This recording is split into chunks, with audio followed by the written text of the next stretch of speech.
Welcome back to the Selling in a Crisis Daily Sales Briefing. Our topic today is getting ahead of the recovery curve. So as we sit here at the beginning of April, things look a little bit bleak, but you can begin to see a little bit of light at the end of the tunnel.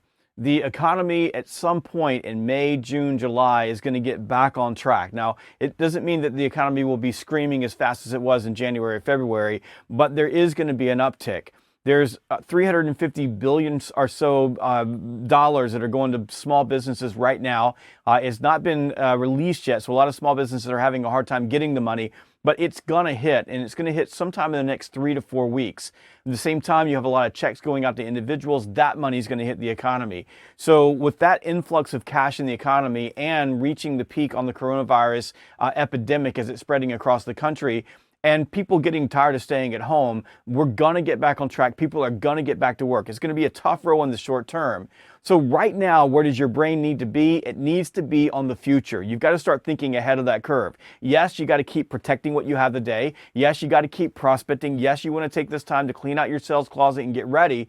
But at the same time, you want to think about where you're going to be tomorrow. So right now, as things are, it could be bleak. You could be selling to different industries. You could be targeting different industries. But in a month or so, you're going to be back to normal. So what should you be doing? Well, right now, what you should be doing is thinking about the actions that you take today and what those consequences are going to be for tomorrow. So you'll make sure that you don't have any unintended consequences like losing a customer. Earlier this week, we talked about protecting your turf. So you want to make sure that's happening. Protect your turf. Don't lose any customers. At the same time, take a look at your pipeline. Everybody's pipeline is stalled. We all know that. It's glue. And it just kind of came to a screeching halt because right now people are afraid to make decisions. Make sure that you are nurturing what is in your pipeline and that you're talking to the people in your pipeline. You're providing them with insight. You're staying top of mind. And you start thinking about when is it the right time to start asking for the next step and reignite the things that were in your pipeline. It may be that some of those deals are going to loosen up in late May or early June. It may be that some of those deals are going to wait until September, but you want to make sure that you start thinking about what those are. What I would do right now if I had a big pipeline going into March that suddenly stalled is I'd start ranking the deals that I had in my pipeline, and I'd take a look at which ones have the highest probability of closing based on everything that I know, and I'd be pouring my energy into those deals. Again, making sure that you're nurturing them and getting them ready. Don't push too hard so that you end up losing them because you turn your buyer off. You also want to start building your targeted list right now. So think about the prospecting that you're going to be doing in June. Think about the businesses that you have. Go through your CRM. We talked a little bit earlier this week about cleaning out your closet. And cleaning out your closet, part of that process is getting a new targeted list. So start thinking about what industries you're going to target, which businesses you're going to target, and think about ranking those in terms of which businesses are the strongest. There are some companies that are going out of business right now because they just didn't have enough cash going into this. But there are a lot of businesses that are going to be strong. They're going to stay strong. And when the economy comes back, they're going to be ready for you. So you want to be right there on the spot when those businesses do come back online. And that means that you really have to start thinking about your targeting, who you're going to target, how you're going to target them, start surrounding them on social media, start providing insight, making sure that you're staying top of mind, liking the things that they're posting, talking to the different people that work for them, but begin the process of getting ready then. And the other thing is you want to get your mindset ready. So start thinking about the future. It's really, really easy to get stuck in today, and it's really, really easy to get blinded and myopic about exactly what's happening. But now I want you to start thinking about the future. Start changing your mindset. Start being positive and start having a core faith and belief that it is going to be coming back. And by the way, if you've lost your job during this process, if you're one of those folks and your job went away, you want to do exactly the same thing. Start targeting companies that you want to work for. You may not get hired in the next 60 days or so, but you want to start thinking about those companies, thinking about who you're going to target, surrounding them on social media, making sure that you're present, winning mind share.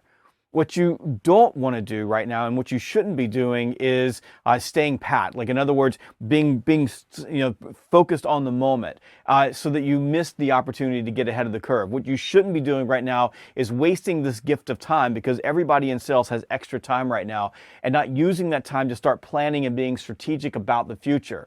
what you shouldn't be doing is eating too much and drinking too much and not exercising, so that when you get into this uptick, and we're going to have an uptick, and when it starts spiking up, we're going to need all of your mental and physical energy. You shouldn't be sitting around, getting fat and happy while you're waiting for the future to begin sometime. You also should be setting some goals. Start thinking about what your goals are going to be coming out of this economic crisis, and start thinking about what are you going to be doing in terms of ramping up your goals, your sales goals, your weekly goals, your prospecting goals, activity goals going ahead. So my core message to you today is really start focusing on what you can do, what will happen versus what is happening. And if you do that, you're going to prepare yourself to get out of the gate way faster than the people around you, which will give you a definitive competitive advantage. So we have any questions? We got one question over here. Trey, what we got?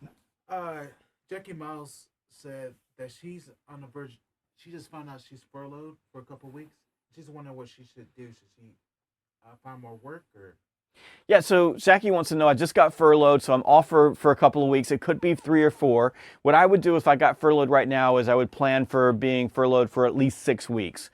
So all the company has said is, hey, we're going to bring you back, but right now we can't afford to pay you because there's no revenue coming in. So I get that. So there's a couple of things. One thing, Jackie, is if, for example, you believe in your heart your company's going to bring you back, do all the same things. Start getting ready to sell when you come back, because you're going to need that income because you get paid commission checks. So you can do that. If you don't believe, or you have some doubt whether your company's going to bring you back or whether they're going to have the ability to bring you back, then I would go go start looking for other work. Start using this time to go out and target other companies you might want to work for. One of the things you can think about is this could be a gift. I mean, it could be a situation where you weren't really happy where you were, and all of a sudden you're going to have an opportunity to pick up, another job or another career, or sell something different, or work for a different company, a dream company. So think about that too. You're going to have some unemployment checks coming in, so you're going to get a little bit of padding there, and again, the federal government has beefed those up so that you're going to get more money. So what I would do is this: if you've been furloughed, use this time to decide what you want to do. But if you believe that your company is going to bring you back and you want to go back to that company, don't let being furloughed stop you from getting ahead of the curve, because if you do that, you're going to be behind when you get back, and it's going to impact your income. We got another question, Trey. Alan Ooh is wishing you well. Hey, Alan, how you doing? Thank you for wishing me well. I appreciate that. Any other questions? All right, that is it for the Selling in the Crisis Daily Sales Briefing. Have a fantastic weekend, and we'll see you on Monday at noon every day.